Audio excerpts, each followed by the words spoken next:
И какво става, хора? Аз съм Тим БГ и днес ще играем Майнкрафт. Както виждате, събрах малко храна, малко фауна. И ето, там беше, нали, гората и дойдох насам и намерих този слам байъм.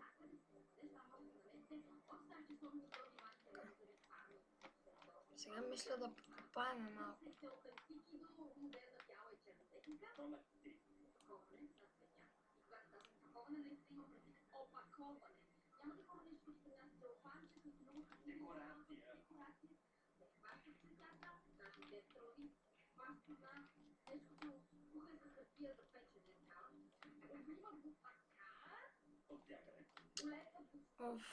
Трябва да намерим комплиско.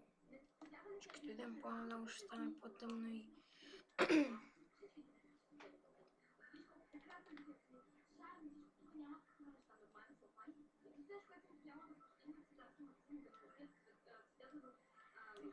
Да, този епизод ще е само копане. Преди малко качих първи епизод.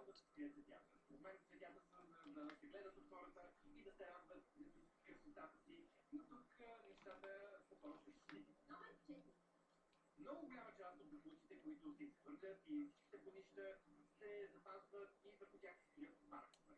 И може би не точно паркове правилната дума, по-скоро се стоят фалшиви хълмчета в парковете. Това е изключително интересен начин, по който може да се рециклира, така да се каже, купчина боклук и да се превърне в нещо, което може да зарадва хората по някакъв начин. Номер 5. Да, добре, може би в следващия епизод ще купаем, защото този епизод нямаме кол. Не се знае и за другия, дали ще имаме. И затова не е сигурно. Не ви обещавам нищо, така че може и да намерим, може и да не намерим кол. Абе, тук само реки има.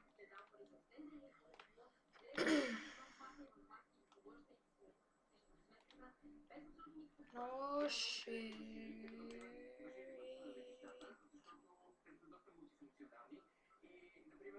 Когато искаш да си чекираш багажа, за да може да преминеш към митницата, да закачиш на полета си, няма обслужващ персонал, който да те бави да търси по глупости. Просто отиваш на машината, даваш си документите, даваш си купрачето, залепиш си лекарката. Чудя се, защо няма зомбите? Не, че искам зомбите, но просто питам, защо няма, аз съм на норма.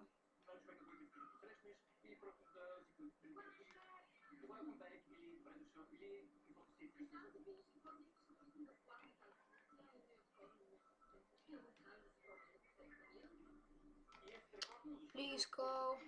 Yes. Даже още... Значи в този, в следващия епизод ще копаем.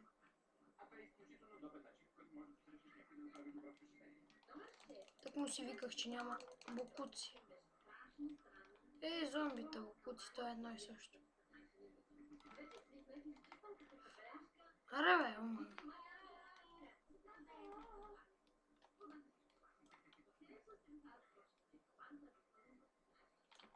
Чакайте. Малко си подредя.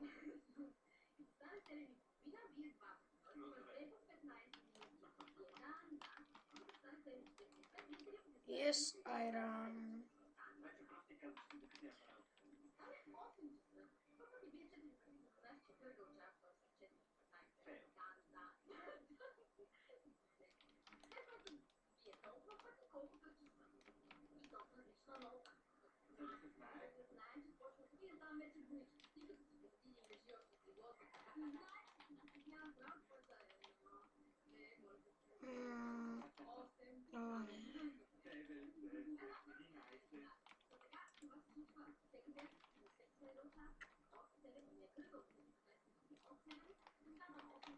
Довиждане, hasta la vista.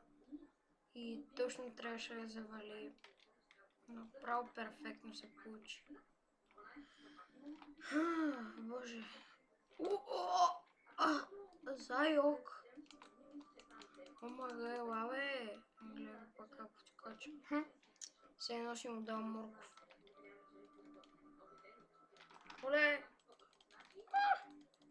Германия бият капани, България бият друго. Това е много интересно. Това ме стеля.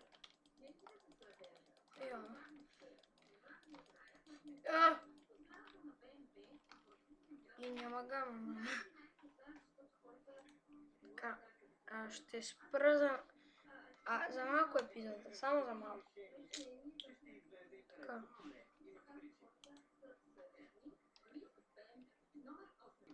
Така. Така. Отново съм тук.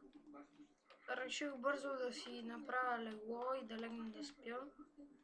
Просто защото когато не снимам и не ми лаги чак толкова, върви ми с 60 FPS. А не знам защо като снимам толкова много ми лаги. Нещо ми е претоварен компа, не знам нещо подобно. Така. Тук ли бяхме дошли? Да, тук бяхме.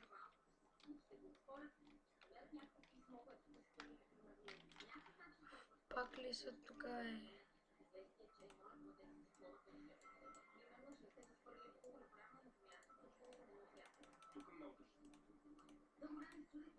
Оле! Мани се, бе! О, леле, какво го ведо?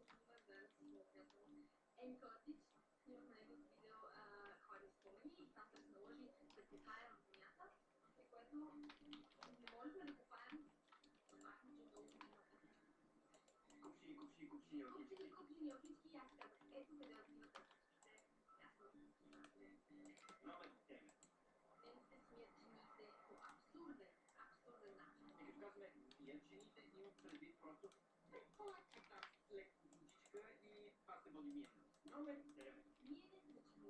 И като казваме миене, имам предвид някакъв приплакване там, притикване на някакви съдове и това се води миене. Ще жулиш чинията от всякъде.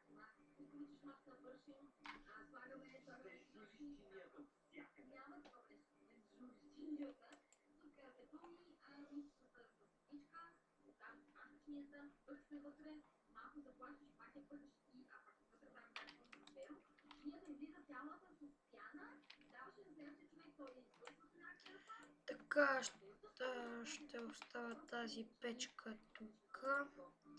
Не целяко от тук, ако обичате.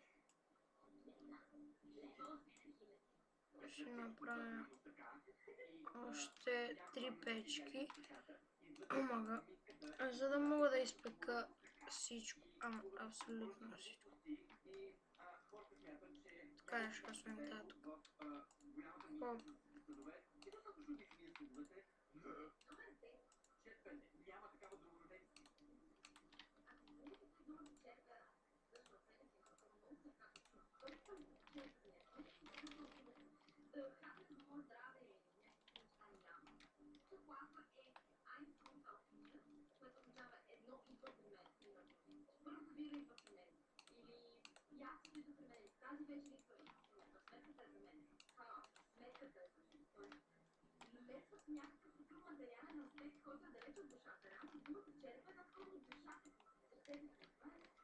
Да, правиш някакъв жест за човека, с който си и че искаш да го черпиш, защото просто това ще ти достави удоволствие, а не да му кажеш, че... Вау, какво го беше?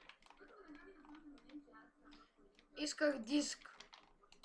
Защо не направихте диск, бе?